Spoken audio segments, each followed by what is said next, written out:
Hey, what's up? Thanks so much for stopping by my channel. I have two stories for you in today's video that I think you're gonna find super interesting, as I did as well. Number one, how a random doctor was able to secure an investment and become business partners with Mark Cuban via a cold email. And number two, job hopping. A lot of you work in sales just like me. You send cold emails on a day-to-day basis. How do you cut through the noise? This is a real life example of a success story, and it proved to be super motivating to me, so I hope you enjoy it as well. So this is the backdrop. In case you haven't noticed, pharmacy drug prices are incredibly expensive in the US. This was right around when Martin Shkreli, who had led a drug company, artificially price hiked prescription drugs 750%. He ended up getting convicted for this. So this was a national media story. So this doctor said, hey, I think I could do this better. I need money. So he identified Mark Cuban and he cold emailed him. Guess what the subject line was?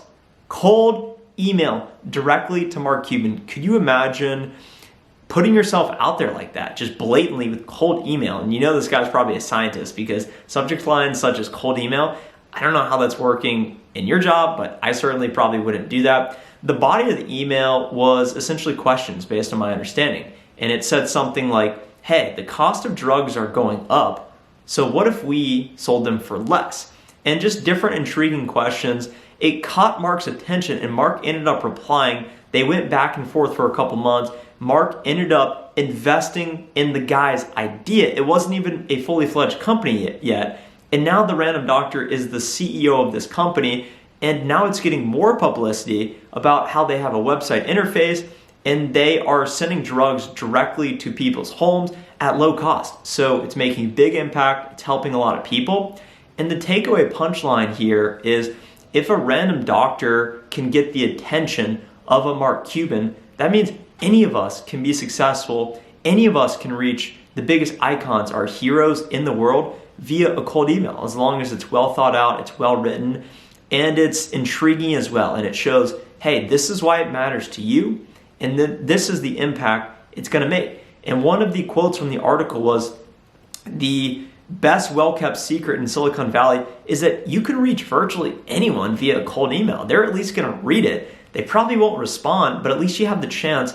And that plays into the narrative that I believe is that I am one call away from changing my entire week, month, quarter. I am one video away from changing my entire life. You are one relationship away from changing the trajectory of all of your experiences. So we are one XYZ away from changing everything. And that gives me encouragement to keep going and to push through the doubt, because it's super scary putting yourself out there, especially to your heroes like a Mark Cuban.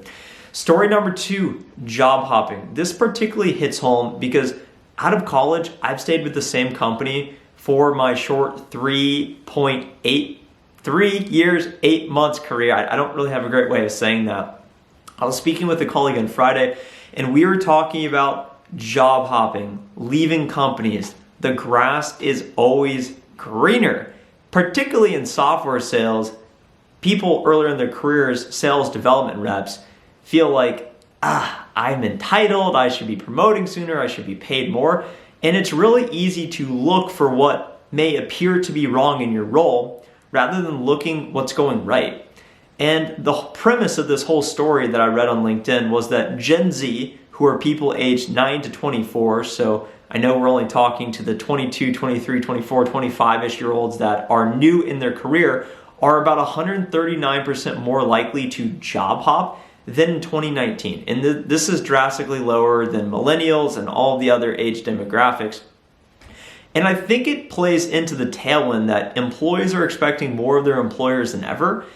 And it's a really competitive job market. So if you don't feel like you're being fairly treated, if you don't feel like you have the opportunities to be successful, you can go find a company that will pay you, that will provide you opportunities. So it's a great job market. And I think it's also a really interesting time to be alive and to be a young professional, because I thought when the pandemic hit, it was super hard to find a job, but now there's more jobs than ever. So it's actually a good time to be a candidate in the job market. My takeaway from this is that job hopping can be a good thing, but it can also work against you as well. I think a lot of people hop jobs because they think that the opportunity ahead of them presents more upside, when in some cases it does. I think if you're job hopping strategically because you're going to increase titles, you're going to drastically increase pay, you're going to potentially increase the quality of your life by moving somewhere new or working for a new boss. But I think a lot of people feel like they need a job hop, just a job hop, and maybe they're not feeling quite as special at their company. They get into their career and say, wow, this is really what it's like. I just show up, I leave, I get paid, and if I were to not be here yesterday, it really wouldn't matter. I mean, we're all cogs in the wheels. Even senior executives, if they leave, they will get replaced and the business will carry forward as normal. And I think that this can be discouraging and push people to want to leave and go to another organization because maybe a recruiter reaches out to them and says, you have such a great experience, you want to come work for us. And I think a lot of people are chasing opposed to looking inside, because the problems you think you're having with your company right now may just be systematic problems with that company in which you should leave and find a better opportunity. But oftentimes, I think it's a lot of people thinking, hey, what else is out there? Is the grass really greener? Let me go experience for myself. And you go to that new company and you have the same problems because they're actually you problems, not company problems. And you can't go to a new company just to get that. And I think a lot of people don't want to do the work, so they say, oh, I'll just go to another company that will give me the enterprise account executive position. I don't need to work for that at my company. I believe in loyalty, and so long as my company is doing right by me, I want to do right by my company, and I want to stay for as long as I possibly can because I see the career opportunity. I'm getting paid relatively fairly. It's like the Patriots. The Patriots never overpay a player because they want to be a great team. So if you find yourself on a great team and then all of a sudden you leave to go to another team because you're paid a little bit more, maybe you'll have a slightly bigger role, you'll say, wow, I really didn't know how great I had it until I left. And then at that point, it's too late. Before we wrap up, I want to say I really appreciate your support. I read all the comments, the likes fire me up. And if you'd like to see more of my videos, hit the subscribe button now before you take off. Have a nice rest of your day, and I'll talk to you in the next video. Bye.